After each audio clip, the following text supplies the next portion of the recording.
यार रेंडी ऑर्टन के रिटर्न पर पूरी दुनिया की नजर पड़ी, स्पेशली जब उन्होंने स्मैकडाउन को चूज कर लिया ओवर मंडे नाइट्स। तो अपनी खुशी को बयां करते हुए the 16 time world champion John Cena ने भी कुछ ऐसे कमेंट कर दिए। उन्होंने रेंडी ऑर्टन के रिटर्न को पोस्ट कर दिया एंड सरप्राइजिंगली इस बार उन्होंने कैप्शन का भी यूज किया। उन्होंने कहा कि रेंडी ऑर्टन को दोबारा से देखकर बहुत अच्छा लगा एंड अच्छा लगा ये जानकर कि कैसे वो अपने स्टोरीड करियर को और आगे बढ़ा रहे हैं। ज्यादा कुछ नहीं है बताने के लिए, बट एक छोटी सी अपडेट थी जॉन सीना रेंडी ऑर्टन के बीच में, तो सोचा आपको बताता हुआ चलो। देन आप देख रहे हैं रेसलमैनिक्स एंड सब्सक्राइब करना तो बनता है। गाइस आपने नोटिस तो किया ही होगा कि इस टाइम के दौरान WWE हमेशा TLC पेपर व्यू को प्रोड्यूस करता हुआ है, लेकिन इस बार उन्होंने ऐसा नहीं किया। ऊपर से उनके पूरे दिसंबर पर कोई पेपर व्यू ही नहीं है, तो इसका रियल रीजन अब सामने आ गया है। देखो WWE कोई रश नहीं करना चाहती थी। उनके मुताबिक हाल ही में बहुत कुछ चेंज हो गया WWE के अंदर एंड WWE चाहती है कि उनको अच्छे से टाइम दे। WWE यूनिवर्स अच्छे से इन चीजों को देखे, बिना किसी रिजल्ट की परवाह किए, बिना किसी रश के वो स्टोरी लाइन एंड स्टार्स दोनों में इन्वेस्टेड हो सके, जो काफी अच्छा भी है, ताकि प्रॉपर टाइम मिले एंड WWE को किसी भी चीज को सेटअप करने के लिए रश न करना पड़े। चलो ठीक है यार, ये बात तो मैं मान लेता हूँ।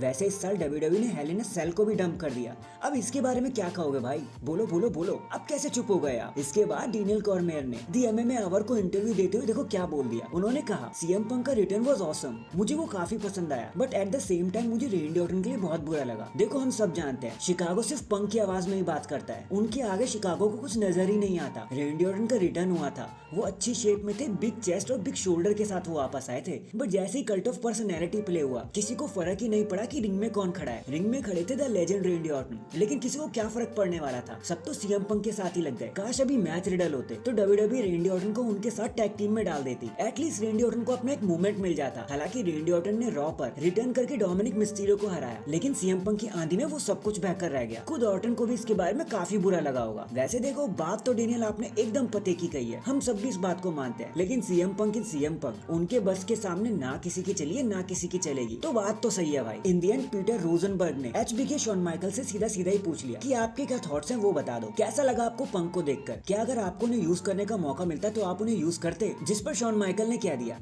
कि यार मैं क्यों नहीं करता, और कौन नहीं करना चाहेगा, मैं तो जरूर करता। देखो मैं समझता हूँ इस बिजनेस को, मैं कभी उतना पॉपुलर नहीं रहा जितना वो रहे, लेकिन मैं अपने काम को बहुत अच्छे से कर लेता था, और शायद उसी वजह से मैं 40 साल तक इस बिजनेस में टिक पाया। मैं डिपेंडेंट तो था, लेकिन मैं अपने काम में भी काफी अच्छा था। देखो मैं उसके लिए बहुत खुश हूँ, मैं फैंस के लिए बहुत खुश हूँ, मैं कंपनी के लिए बहुत खुश हूँ। स्टोरी वाइज ही काफी फंटेस्टिक लगता है, चाहे कितने भी कंट्रोवर्सीज क्यों ना हो। अगर ये फैंस के लिए अच्छा है, कंपनी के लिए अच्छा है, यूनिवर्स के लिए अच्छा है, तो फिर किसी को इससे कोई प्रॉब्लम नहीं होनी चाहिए, और मुझे भी इससे कोई प्रॉब्लम नहीं है। बाकी अनप्रिडिक्टेबिलिटी ही WWE की पहचान रही है हमेशा से, और तभी हम इस को यूनिक बना पाए हैं, और तभी ये चीज इतनी खास लगती है, और शायद इसीलिए हमने अब तक कंपनी को ऐसे ही बनाए रखा है। मानना पड़ेगा शॉन माइकल्स, उन्होंने जवाब भी ऐसा दिया कि भाई कुछ समझ के दिखा दो। वैसे CM पंक के आने के बाद तो सभी अपनी राय देने पे लगे हुए हैं। इतने क्या खास है CM पंक भैया?